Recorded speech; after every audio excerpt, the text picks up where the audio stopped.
Hey guys, and welcome to a video that at first I did not know what to name. I wanted to do a video called something like Top 10 Runes that you should stay away from, but I concluded after looking at them there aren't really 10 runes that you should stay away from. Like, there are very few runes that are always not worth it, like most runes are good in certain situations. So I've decided to name this video, as you can see there, 10 questionable runes. Stay away from these unless you know what you're doing. So before we'll jump into the top 10, just why should you trust me? Who am I? Well, I've been casting League of Legends for about the last 5 years. I've been also coaching in the Nordic scene, including some teams in Challenger, and I was on the EU LCS analyst desk this summer. This is mostly going to be my own opinion, but also something about also taking into consideration what the pros are doing, and my personal opinion also builds a lot on what the pros are doing, so those are intertwined. Also, before we jump in, a big thanks, a big shout out to Raven, who's a coach and analyst, and also my co-caster C-Mode Daniel. Both of them have been taking a look at these top 10s together with me, and we've been coming up with the proper ones to put on the top 10. And so without further ado, let's get into it. This time there are no honorable mentions. We'll be jumping straight into number 10, which is a keystone in sorcery. No, not Summon Airy, because that's broken. It's Face Rush. So some of you might be confused, like, oh, why is this a questionable rune? Because there are better options. The situations where Face Rush it's worth it are extremely rare. So what does Face Rush do? It's basically Storm Raider Surge, but worse. That does not necessarily mean it's bad, because Storm Raiders was really good. It's potentially worth it on champions that really wants to kite their opponents or does not want to be kited. So on someone like Singed, on someone like Vladimir, on someone like Kale, I have been seeing this rune being tried out and theory crafted about. But the thing is, on all of those champions, there are just better options. If you're playing Vladimir or Singed, Airy is just better 95% of the time. If you're playing Kale, Press the Attack is just better like 95% of the time. Oh, there we are with Face Rush again.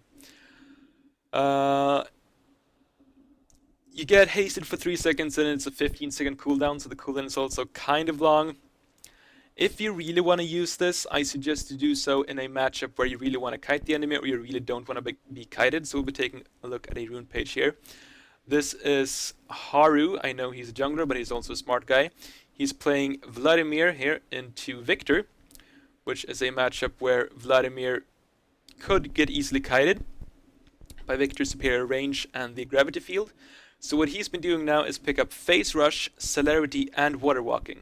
So he's really stacking up the movement speed modifiers here to get really fast and to be able to gap close on towards the Victor. He still lost the game though, so take what you will from that. But Face Rush, if you want to go for it on one of these champions in a matchup where kiting is super important. Alright, so going to number 9, we'll be going to another keystone, this time in the domination tree, and it's called Dark Harvest. We're kind of using the same logic as Face Rush here. It's not always a bad pick, like theoretically there are situations where Dark Harvest can be worth it. But that's so rare. Like, we're talking aggressive junglers here that wants to be invading, that wants to be fighting their enemies all the time, because when you pick up a soul, which you get from a large minion, a large monster, or a champion, you have only 20 seconds to make use of that on an enemy champion. So you need to be going quickly from doing a camp to ganking or to fighting in the jungle, and that's best utilized on aggressive junglers or heavy invaders. So that's where Dark Harvest really shines. We've been seeing it somewhat on champions like Shaco or Kha'Zix, Graves. But the thing is, for those 3 champions and for basically all of these aggressive junglers, Electrocute is just better, more reliable most of the time. There are niche situations where Dark Harvest is worth it. If you want to use it, do it on an aggressive jungler, as I say. We'll be showing a rune page here from Maxlore, Misfits jungler, who was playing Shaco this game. He was going with Ignite and Tiamat into full lethality with Dark Harvest and stuff like Alacrity and Coup de Grace. So full damage, full snowballing. If he's able to get an early invade, go and get a kill with Ignite, he can use the Dark Harvest to lead into another gank, and then he can keep snowballing with his full damage, full lethality Shaco build. But that did not end up happening in this game, and I think especially if we're talking in a competitive environment, Dark Harvest is so rarely going to be worth it over Electrocute, and that's why it's on this list. Right, moving on to number 8, we'll be staying in the Domination tree, and we'll be going down here to Eyeball Collection. This might surprise you, because the amount of stats you're getting. Like, you're getting a lot of AD or AP from this. Especially if you're able to snowball, if you're able to fight a lot, take down champions rewards, you get a stack that gives you AD or AP, and if you get 20 eyeballs, so that's 10 kills or 20 ward kills, or any combination of that, you get an additional big bonus of AP or AD. So how can a bunch of free stats not be worth it? 2 words. Zombie Ward. Look at this guy right here. With Summon Airy nerfed in 7.23, this is probably the strongest rune in the game for in a competitive environment. This is so ridiculously good. If you want to know why, check out the top 10 strongest runes video, which I'll be linking to in the description below. But Zombie Wards, basically the best rune in the game. If you're taking Eyeball Collection over that, you're basically negating a huge amount of vision for a small amount of stats. Not that great. Basically I have a hard time seeing this like doing better than a bunch of free vision, except in some chaotic solo queue environments where Eyeball Collection could be worth it for just a bunch of AP or AD. Again, that would be on aggressive junglers or aggressive roamers where this could be worth it. So pick that up if you want to in those situations, but remember that you're foregoing Zombie Ward if that's the case. So number 7, we'll find an inspiration, which I can, spoiler alert, say will appear quite a few times in this video. We're going down here to Celestial Body. So there are some runes that don't do anything before 10 minutes, and then there's Celestial Body that kind of is a negative thing for you before 10 minutes. So the 2 things we have to answer for ourselves here is how good is 100 HP? How bad is minus 10% damage to champions and monsters until 10 minutes? So looking at the roles that this can be played in, it's pretty much only supports that are allowed to take Celestial Body. Like if you take this on a jungler, you're slowing down your clear by 10% and you're weakening your ganks and duels by 10%. Not worth it at all. Not in a solo laner either. So the only champions that I've been seeing playing Celestial Body is supports. So how good is 100 HP on a support? It ranges from pretty good to really good, depending on who you're playing. So you're Sona, you're Zyra, you want to be up in their face, be annoying, be poking in the laning phase. Having 100 HP for when you get catched out, that's really good. If you're having like a 500 HP base, that's, I'm not going to do math here, but that's a pretty big increase from 5 to 600 HP. So why do I think still it's bad on Sona or Zyra, these types of champions? Well, every time you go in for a poke on Sona, you go like Q auto with Power Chord, you're dealing about 12 to 15 less damage than you would otherwise if you have Celestial Body. Given the way that you want to play these sort of champions, be up in their face and annoying, that's gonna be a lot of damage during the laning phase that you're not getting in for 100 HP. Which is still like, if you're just looking at the trade-off of minus 10% damage for 100 HP, is that worth it? Yes, it is. But you're also taking this rune over another rune, which is something you have to consider as well.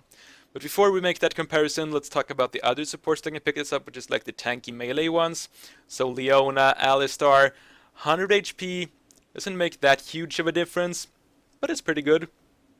And the drawback is not as bad as it would be on a poking support. Still, say a level 3 Alistar, you all in, WQ, E, get the stun from your E and get an auto attack down. That's like 25 to 30 damage that you're missing if you have Celestial Body. That is not that great. You're basically making your all-in potential a lot weaker. So not great on poking supports, not great on the melee engage supports. Overall, is 10% minus damage until 10 minutes worth it for 100 HP? Yes, it is. Is this worth taking over Hex Flash, over Futures Market, over Cosmic Insight, over Perfect Timing, over Magical Footwear? No, it's not, and that's why it's on this list. If you really want to use this, I'd recommend you to go for it in a matchup where you're playing a squishy support and you're already winning the lane, except if you get all in. So say you're playing Soin into Blitzcrank, like you're gonna be out pushing the Blitz so heavily unless you get hooked. Then I think the Celestial Body could be alright, but still not, probably not better than something like Cosmic Insight. Alright, so for number 6 we're going into Sorcery and to Transcendence. Gain 10% CDR when you reach level 10, and each percent of CDR exceeding the limit, which is 40%, unless you have Cosmic Insight, in which case it's 45, is converted to a bonus of AP or AD, and that bonus is actually really good. If you're able to overcap on this, say you're playing Lee Sin and you're building 4 Black Cleavers, you're gaining a lot of bonus attack damage. That's why Transcendence is not higher up on the list, because that overcapping CDR build exists. I don't think that build is going to be competitively viable. I don't think you will be gaining enough gold in a competitive game as someone like Lee Sin to make this worth it. But the possibility is out there, and it certainly is a strong solo queue build, so that's why Transcendence is not higher up, because of that second conversion ratio being really good. So 10% CDR when you reach level 10, how good is that? You first have to ask yourself, how bad is it to take a rune that does nothing before level 10? The answer is really bad. It's not pretty. Especially when you're seeing it compete for the same slot as Celerity and Absolute Focus, who are both, like Celerity is really good, Absolute Focus kind of has its uses somehow in some scenarios. Transcendence just does not match up here, because like before level 10, realistically you're fighting your opponent, you're pushing the wave, you're fighting the minions, you're fighting monsters if you're a jungler, of course, and you are likely getting into at least one skirmish or sort of like an early to mid game-ish team fight, like maybe around a dragon, maybe trying to invade, maybe trying to catch someone out in the jungle, and having a rune that does nothing for you then is really bad. Like you're losing 3 move speed quints compared to Celerity. Compared to Absolute Focus, I don't know how much this would give at like a level 9 fight, but say you're losing a couple of AP quints. That's really bad. So how good is the trade-off then? How good is 10 CDR after level 10? Turns out, it's not that good. A lot of champions, pretty much all champions that really want CDR, can build it easily anyway. AD junglers or like AD bruisers is the premier example of this that I've been quite criticizing Riot for, because I think CDR on these specific champions are too easy to get. 20% Trended Force, 20% Black Cleaver, 10% Warrior Enchantment in the jungle, 10% Ghostblade, 10% Duskblade, 10% Momal Mortius. Like CDR is really easy to get in that role. It's also kind of easy to get on tanks, kind of easy to get on supports, kind of easy to get on AP mages. So the scenarios where you really want the 10 CDR and can't get it otherwise are pretty much non-existent. The only reason Transcendence is not higher up on this list is that the overcapping strategy could prove to be competitively viable, or at least quite alright. So for number 5 we're going into Inspiration. We're going down here again and going to Approach Velocity. So you just heard me being really excited about 4% from Celerity, comparing it to Transcendence. So you might be confused, like, why is 10% movement speed bad when 4% movement speed is good? Well, the quick explanation is that the scenarios in where this is good are so specific. Like, if you're just thinking theoretically, like, what champions could be using this? Someone's been saying Ashe. You land an arrow, within 1,000 range, you run faster at the guy you have arrowed. You're also slowing your opponents with your W and with your auto attacks, so you are gaining movement speed if you're moving towards those champions. Ashe is not going to go Inspiration second, or first by the way. And Approach Velocity, like the 10% movement speed, is not good enough on the Ashe to make Inspiration worth it. On other champions like Leona, you can ulti and then you run faster at them. That's actually like, that's alright if you're able to at least land the slow part of the ulti. And on defensive support, so you're playing Tahm Kench, you're playing Braum, you're playing Taric, your AD carries getting jumped on, you run 10% faster at them if they are slowed or stunned. Yeah, that's alright, I guess, but like, how much does it actually do? How often will the 10% make a difference? How often will you as a Tahm Kench be able to make your way into eat your AD carry because you had approach velocity compared to like when you don't have it? I think those scenarios are going to be so rare that approach velocity is not going to be worth it. Again, we're comparing it to like Futures Market, Hex Flash, Cosmic Insight, Medical Footwear, Perfect Timing in the same spot. Approach velocity, while it's not necessarily bad, in theory it just doesn't do enough. And that's why it's here on this list. Alright, so for number 4 we'll be going for a keystone in the precision tree, and it's not press the attack because that's one of the best in the game, it's the next guy here. Lethal Tempo. So this might require somewhat of an explanation because it sounds good. Gaining a bunch of free attack speed and being able to go over the attack speed limit of 2.5 attacks per second sounds really good. As a Kayle enthusiast, it's with a heavy heart that I put Lethal Tempo on this list.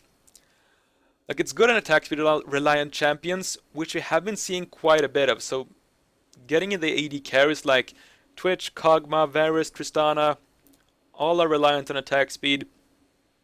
All of them, in theory, uses Lethal Tempo quite well. So why is it on this list if it's good in theory? Well, because we see the guy next to it here press the attack. It's just better in almost all scenarios. 95% of the time, I'd rather have a press the attack AD carry than a Lethal Tempo AD carry. So let's compare the two in some situations. Say you're playing a Twitch, you are at like 3 items.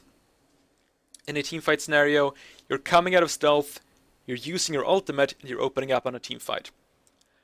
So say you have Lethal Tempo. You don't get any benefit for the first 1.5 seconds, and then you gain a bunch of attack speed, which makes, like, from 2 seconds and onwards, your ultimate or attacks does a lot more.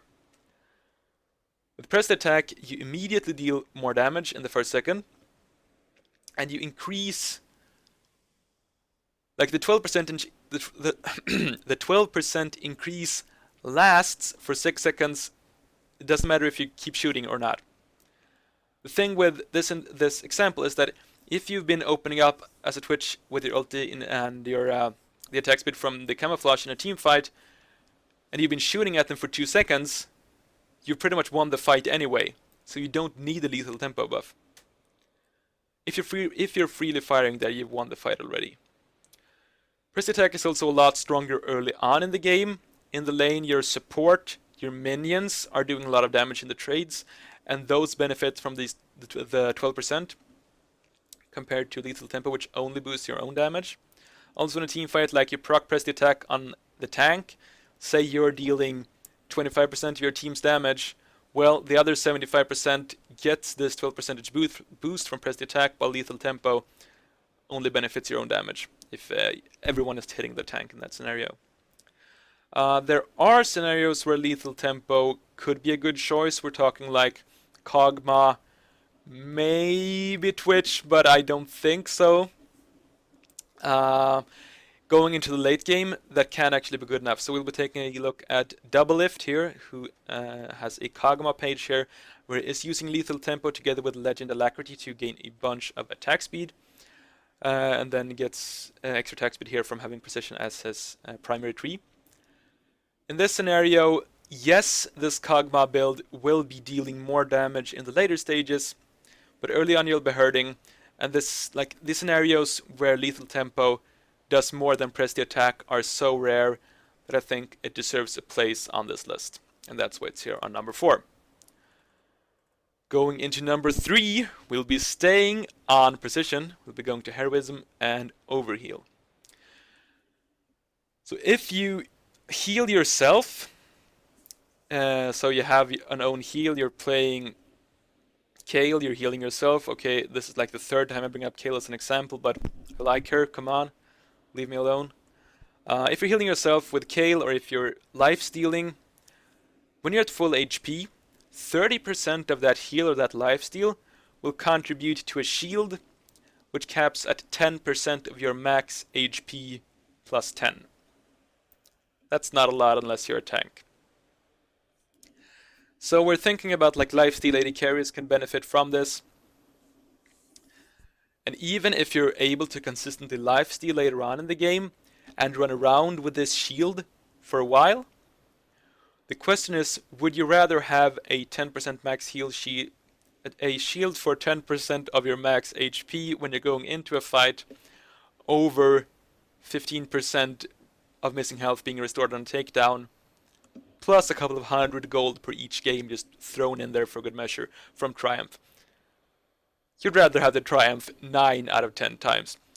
Overheal just doesn't do enough. Even if you're thinking like best case scenario, you have a Soraka, you have double lifesteal items, you are able to get the heal from time to time even within a team fight, like you're able to overheal while you're actually fighting. This is still not worth it over Triumph in my opinion. And also in the pros' opinions, I've been looking at a lot of rune pages and I have not seen a single one where overheal has been the choice. Not terrible in terms of like what it does, but how it does it, like the numbers, just doesn't do enough. Alright, so the top two we'll be going into after I drink one sip of water, which is gonna be, here in Inspiration we are going for Glacial Augment as the rune that's the second most questionable, that you should really stay away from. And I think for these like top 3, top 4, top 5, you should stay away from them, like honestly. So Glacial Augment, why is this not good? This might surprise you, like in theory it seems really good in some matchups. So like when it's been run, I've seen it on ranged versus melee top laners. So you're playing Gnar, you're playing Canyon, you're playing Teemo, and you really want to keep the distance to that pesky Tryndamere or whoever is the melee on the enemy team.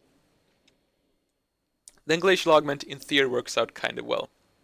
I've also seen it being used on supports, on melee supports. I've seen this on Rakan, I've seen this on Braum, where you want to be basic attacking during a team fight.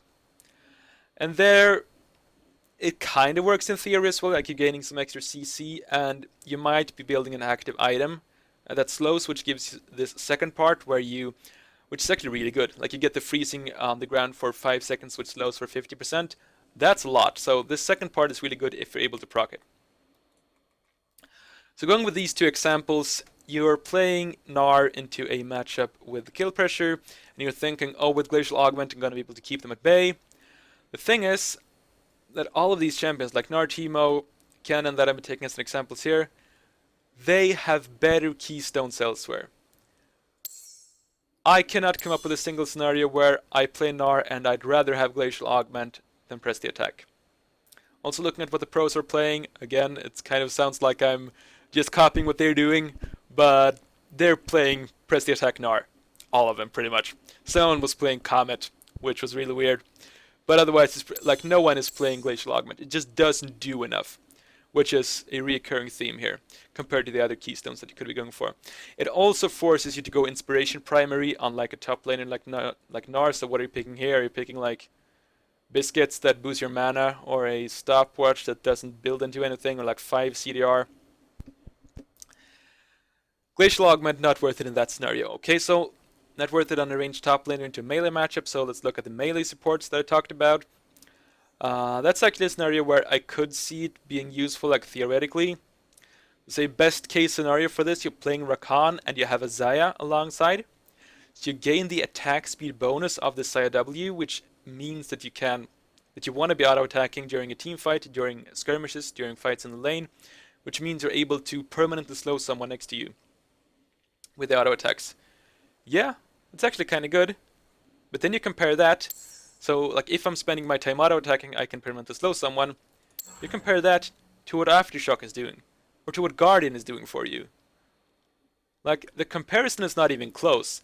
These two do so much more And Resolve Primary is better compared to what Glacial Augment is doing for you in that scenario.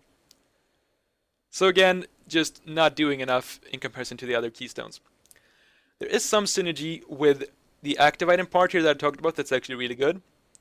We will be showing a page from Jesiz here, who is playing Frost Queen's Claim Rakan here. This is a solo queue game where he's playing alongside a Misfortune. As you can see, he rushes for a Frost Queen's Claim early on. And with this rune page, you're getting Glacial Augment slows on your auto attacks in the lane, but also the second part, that when you send out your spooky ghosts, when they hit someone, there's a freezing effect on the ground for 5 seconds that slows for 50%, and those are two good numbers. 5 seconds, that's a long time. 50%, that's a big slow.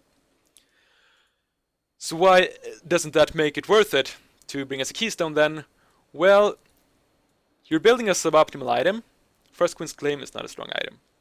You're going with a suboptimal keystone, comparing Glacial Augment again to Guardian or Aftershock. You're forgoing early Moby Boots, you're forgoing an early Sightstone in favor of getting this, and you're forced to go Inspiration Primary. And all of those in total makes Glacial Augment not good even in that scenario. So, unless this is going to be changed in future patches, which I hope, stay away from Glacial Augment. Okay? Number 2 on the list was that. Let's go to number 1, which we'll be finding here. Minion Dematerializer. Well, where to begin on this one? Just stay away from it, guys. Okay, so if your intuition is good and you've been staying away from this, which I hope most of you has, I'll need to explain what it does. You start the game with an item that has with like 6 consumables in the same slot. You can't use it for the first 2.5 minutes. When that time is over, you use this active on a minion, which after about a second kills it. You gain the gold, you gain the XP as if you would have killed it in any other way. And that's the first part of this. Okay, so you're able to push a wave quicker, I guess. That's like, does that really do anything? You can kill 6 minions throughout the game. Like, the thing is that all meta champs for like the last couple of years, they've been able to push a wave. All of them can kill a wave. That's the reason you're not seeing AP Sona being played in the mid lane, because you can't push a wave. Okay, honestly, there are a lot more reasons that you're not seeing AP Sona in the mid lane. It's bad, by the way. But the biggest reason is that you can't push a wave. So could Minion Dematerializer help with this? Like, you're able to push a wave really quickly if you want to? Not really. You're killing 6 minions. It's like you're insta-killing 6 minions throughout an entire game of like 25 to 30 minutes. That's 1 minion every 5 minutes. Looking at it that way. It just doesn't do enough in terms of that department. Okay, so let's look at the second part. After killing a minion with this, you gain a 4% damage increase to that minion type. So that's melee, siege, or ranged. So you use this on a melee minion, you get 4% bonus damage towards melee minions for the rest of the game.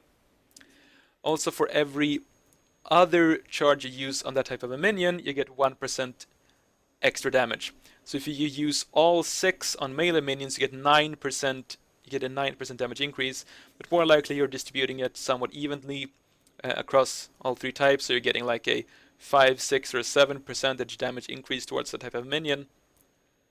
That's not that good, guys. Trust me on this one. When I first looked at this, I was like, huh, that could work out before I saw the numbers. I did not have this turned on. So I was like, oh, you get permanent bonus damage versus minions? It could work out.